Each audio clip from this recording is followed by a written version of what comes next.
Saat positif COVID-19, penting untuk memisahkan diri dari keluarga agar tidak memperluas penyebaran. Namun bagaimana dengan ibu yang masih dalam program menyusui?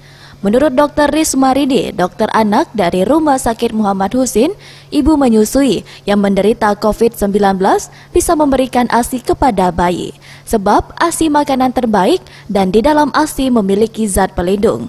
Ibu menyusui yang menderita COVID-19 dengan catatan ibu tidak memiliki gejala atau ibu tidak memiliki gejala yang berat dan bisa melakukan isolasi mandiri. Kalau menyusui langsung, harus protokol kesehatan yang ketat, masker harus double, cuci tangan sebelum menyusui, bersihkan area-area sekitar menyusui.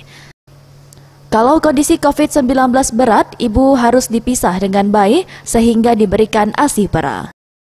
Jadi selama statusnya belum positif, maka dia dianjurkan rawat gabung dan langsung memberikan ASI.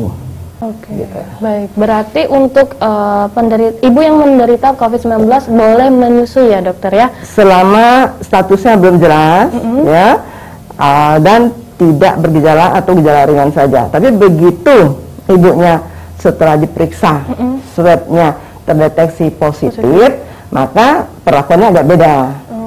Ya, jadi ibunya kan harus isolasi jadinya. Benar. Jadi dia nggak bisa sama-sama dengan bayi. Terpisah. Tetapi ASI harus tetap diberikan.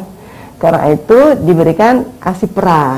Jadi ibunya di tempat dia isolasi memerah ASInya. Kemudian nanti akan diberikan ke bayi. Nah, pada waktu memerah ASI pun harus dilakukan protokol kesehatan.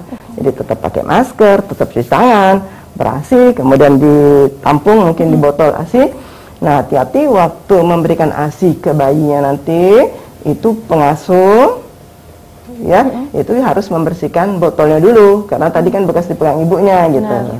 Ya, jadi prinsip bahwa ASI tetap harus diberikan, karena banyak keuntungannya tadi.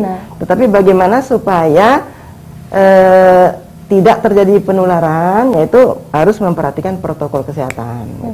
Berarti untuk penularan sendiri bukan dari ASI ya? Bukan dari ASI, ya? Iya.